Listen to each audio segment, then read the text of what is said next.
In this video, we can discuss about enzyme immobilization technique. It's an important topic of pharmaceutical biotechnology of 6th semester BPharm.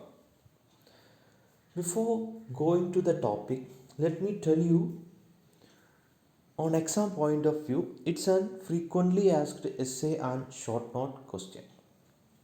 So for that kind of question, you have to mention the definition, advantages, disadvantages, and different methods of immobilization with its substance used for immobilization as well as enzyme that are immobilized by that methods, and finally the applications of enzyme immobilization. These are the point you have to mention in this question on exam point of view. Now we can coming to the topic. First one, what is definition? What is immobilization? We can immobilize both enzyme as well as cell. So what is immobilization? Enzyme or immobilization is a technique of confining or anchoring the enzyme or cell in or an in or on an inert support for their stability and functional reuse. So that is the definition of immobilization. We have to confine or anchor a enzyme or cell in or on a inert material. So it is important whether it is in or on, and what is the inert material used for the enzyme immobilization, and what is the application it is used to do for its stability as well as functional reuse. Now coming to the immobilized enzyme. What is immobilized enzyme? These are enzymes which are physically confined to a definite region in space while retaining their catalytic activity and have the ability to be repeatedly and continuously used. So we have to prepare an enzyme by a physical confining for a by retaining their activity. The enzyme should be active after immobilization also, and it is doing to use ability to repeatedly and continuously use it. So, immobilized enzyme are generally preferred or immobilized cells due to specificity to yield a product in pure form. So, always immobilized enzyme are preferred over immobilized cells. Now, what are the advantages of immobilization? So, by immobilizing an enzyme, the enzyme can be make it stable and more efficient in function. And second one is it can be used for again and again for the same procedure. After one step after one procedure, we can use the same enzyme for the second procedure also. And the ultimate product or our desired product is enzyme free, and it is ideal for multiple enzyme reaction system in which there are more than one enzyme is used for that reactions. And the control of enzyme function is very easy and suitable for industrial and medicinal use. And by this enzyme immobilization, we can minimize the effluent disposal problem. Now coming to the disadvantages of immobilization. So by immobilization we have so many advantages, but there are some disadvantages, like there is a possibility of loss of biological activity of an enzyme during immobilization, especially on those have higher affinity for the immobilization, like covalent bonding. The immobilization is expensive affair, so it often requires some sophisticated equipment. So cost of immobilized enzyme will be always higher. Then mass transfer is inhibited for a speed reaction, it cannot be used. And the reduced enzyme activity, so sometimes the actions of enzyme can be reduced. Then bursting of immobilization media due to cell growth. And last one, there is a chance for leak out of enzyme immobilization or immobilized enzyme from immobilized enzyme products. So these are the disadvantages of immobilization. Now coming to the methods of immobilization. What are the different methods used for immobilization? The methods are adsorption, entrapment, microencapsulation, covalent binding, and cross-linking. So these are the different methods used for immobilizations. Now we will discuss one method, one by one method in detail. In each method, it is important that what are the material which are used as an inert material, what is the binding force in that method, and what are the different advantages and disadvantages and the factors affecting that method, and application by enzyme which are used enzyme which are immobilized by that method. These are the important point in each method. Now coming to the first method, immobilization by adsorption method. So from the word itself, the adsorption is some substance is adsorbed on another substance. So that substance is known as substrate, on which the substrate is get absorbed is known as adsorbent. Okay, so there are two terms, adsorbate and adsorbent. Adsorbate are the substance which are getting adsorbed to adsorbent. Okay, so in this immobilization method by adsorption, it is the involvement of physical binding of enzyme on the surface of an inert material, that is adsorbent, and the binding force which are involved in adsorptions are ionic, hydrophobic, hydrogen bonds, van der Waals force of interaction. So these are the different forces of attraction in adsorption method. Then this process is very simple, that is the main advantages. Then but disadvantages, it is reversible, and substrate addition can cause disruption. Now coming to the material used as an adsorbent inert material, we can use both organic as well as inorganic materials. Inorganic materials like alumina, silica gels, calcium phosphate gel, and glasses are used. And organic materials like starch, carboxymethyl cellulose, diethyl aminoethyl cellulose or DEAE cellulose, and DEAE sephadex. These are the different inert material or inert adsorbent used for the immobilization by adsorption method. And this can be done or easily carried out by a conducting an enzyme and polymer support in a stirred reactor, or by percolating the enzyme through a packed bed, tube, or membrane formed from a support. Now, what are the factors affecting enzyme immobilization?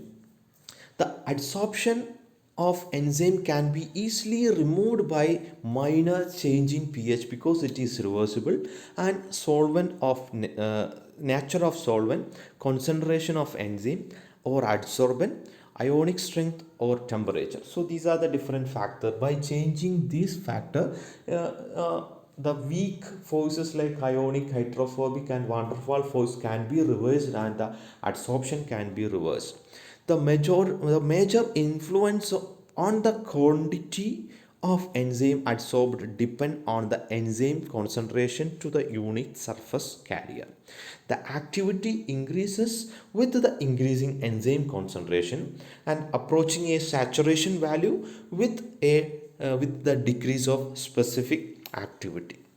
Now coming to the application of enzyme immobilization by adsorption. These are the some enzymes and matrix used for adsorption method. Alpha amylase enzyme is adsorbed with calcium phosphate, catalase with charcoal, glucose oxidase with cellophane, invertase enzyme with charcoal or DEA sephadex, and aminoglycosidase with agarose gel. So these are the some examples of enzyme which can be immobilized by this inert material by adsorption method. Now coming to the second method, enzyme immobilization by entrapment method. So in this, the entrapment is done by physical entrapment inside a polymer or gel matrix. The size of matrix pore is such that enzyme is retained while the substrate and product molecule passes through. In this technique, commonly referred as lattice entrapment, the enzyme is not subjected to strong binding forces and structural distortion. Some deactivation may be occur during the immobilization process due to the change in pH, temperature, or addition of solvent. The material used for entrapments are alginate, polyacrylamide gels, collagen or gelatins, starch and cellulose, and silicone or rubber. So these are the different inert substances which are used for the entrapment process. Enzyme is dissolved in a solution of precursors of the polymer, and then the polymerization is initiated. That is the step for the polymer immobilization by entrapment. Now entrapment can be done by several methods: by enzyme inclusion in gel, in which the enzyme is included or enzyme is entrapped inside a gel. Then second method is enzyme inclusion in fibers. The enzyme are trapped in a fiber format of matrix. Then enzyme inclusion in microcapsule. The enzyme are trapped inside microcapsule matrix.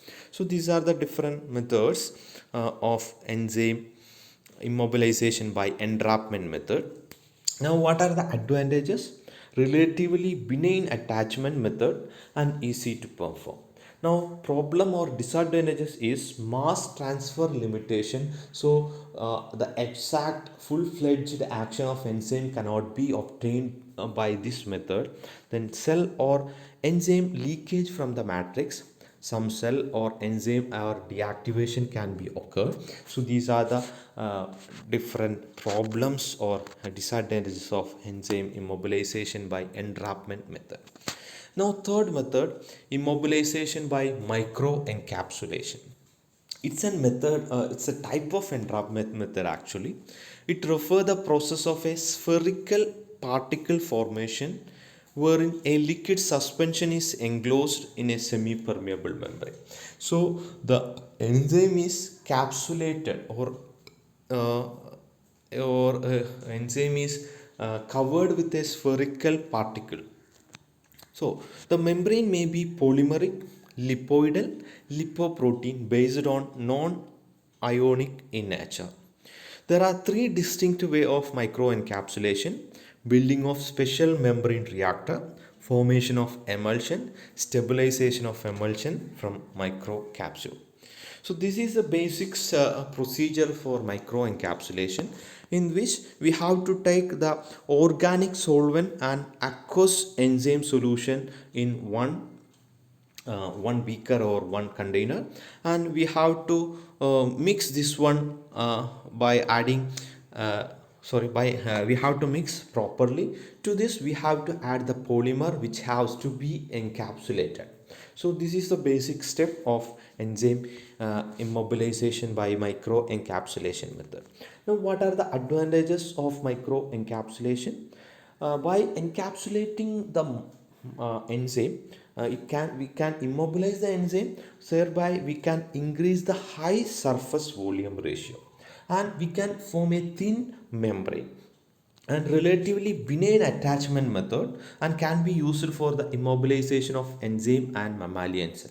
But problem or disadvantages in microencapsulation, it is more easily damaged than the gel beads. Now coming to the third method, that is immobilization by covalent method.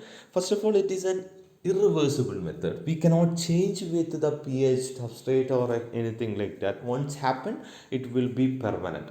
So that is, it's a widely used method. Covalent binding is a widely used method, and immobilization is achieved by creation of covalent bond between the groups of enzyme as well as the chemical group of support, and the various group of enzyme that can be immobilized by this covalent bonding are amino, the chemical group with amino, imino, amide, hydroxyl, thiol, methyl thiol, guanidine, imidazole and phenol ring. So these are the basic group which will form covalent bond with either itself or with the inert substances. Now, covalent bond has an advantages of attachment. It is not reversible by pH, ionic strength or substrate. However, the active site of enzyme may be blocked through the chemical reaction. So, enzyme inactivation can be occurred. So, some loss of some enzyme activity may be happened due to the covalent binding. Inert support usually required a pre-treatment before it bind with the enzyme to avoid this inactivation.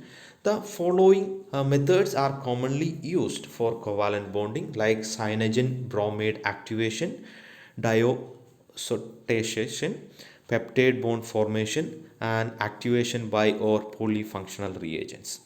Now, first one, uh, covalent bonding method, that is cyanogen bromide activation. Inert material like cellulose, saccharose and sephadex containing glycol group are activated by CBr, which then bind to immobilized enzymes. Next one is diazotization. Some support material like amino benzyl cellulose, amino derivative of polystyrene, amino uh, salinized porous glass are subjected to diazotization by treatment with NONO2, sodium nitrate, as well as HCl. They bind covalently to tyrosine or histidine group of enzymes. Now, peptide formation. In that, enzyme immobilization can be achieved by the formation of peptide between the amino group of support and carboxylic group of enzyme. Now, activation by bi or polyfunctional reagents. Some reagent such as glutaraldehyde can be used for to create the bond between amino group of enzyme and amino group of support, like amino ethyl cellulose, albumin, amino alkylate, alkylated porous glasses. These are the different material used. So these are some enzyme and its inert material or carrier matrix and binding reaction. First one, alpha amylase by using DEAE cellulose by direct coupling method. Cellulose and polyurethane by isocyanate reagent. Then glucose isomerase by using a carrier of polyurethane and binding reaction is isocyanate. So these are the different examples of enzyme which can be immobilized by covalent binding. This is an important point while writing the each method. Now last one is enzyme immobilization by cross-linking.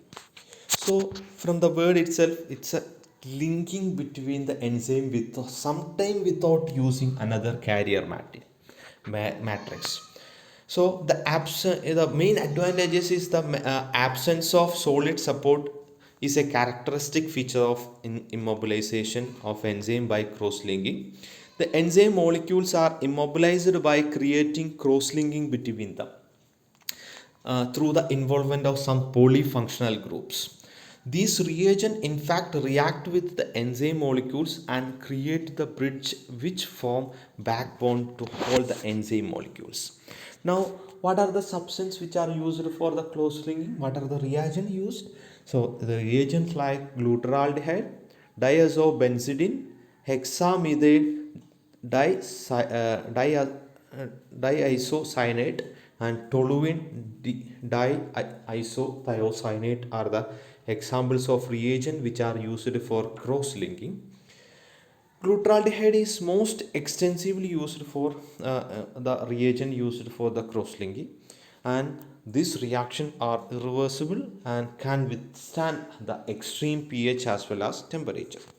So these are the different methods of enzyme immobilization which can be used for the immobilization of enzyme to functional use, reuse as well as the stability of enzyme. Now, what are the application of immobilized enzyme and cell? The immobilized enzyme and cell are widely used for industrial, analytical, therapeutical purpose beside of their involvement in food production. Now, coming to the first application, manufacturing of commercial products like production of alpha amino acid, production of high fructose syrup. Then for the analytical application in biochemical analysis and in affinity chromatography. So these are the some examples of enzymes which are used for immobilized enzyme, which are used for the industrial application. Amino acylase are used for the production of L amino acid from D and L acyl amino acids. Glucose isomerase for the production of high fructose syrup from the glucose. Amylase used for the production of sucrose from the starch. Invertase used for the splitting of sucrose to glucose and fructose. Beta galactosidase is used for the splitting of sucrose to glucose and galactose. Now penicillin acylase for the commercial production of semi-synthetic penicillin. Aspartase, the for production of aspartic acid from fumaric acid. Fumarase for synthesis of malic acid from fumaric acid. Histidine ammonia lyase for the production of urocanic acid from histidine. So these are the different applications of enzyme which are used for industrial applications. Now these are the some enzyme which are immobilized enzyme which are used for the analytical biochemistry. So immobilized enzyme like glucose oxidase are used for assaying of glucose, and urease for urea, cholesterol oxidase for cholesterol, lactate dehydrogenase for lactate, alcohol oxidase for alcohol, oxykinase for ATP, galactase oxidase for galactose, penicillinase for penicillin. So these are the different immobilized enzyme which can be used for the assaying of these substances. So this is all about the immobilization of enzyme. It's an important topic for pharmaceutical biotechnology. On exam point of view, it is frequently asked essay as well as short note question. You have to write the definition, advantages, disadvantages, and different methods of immobilization with the matrix used and the examples of enzyme which can be immobilized by that method, and finally the applications of enzyme immobilization. So that's all about enzyme immobilization. Thank you for watching this video.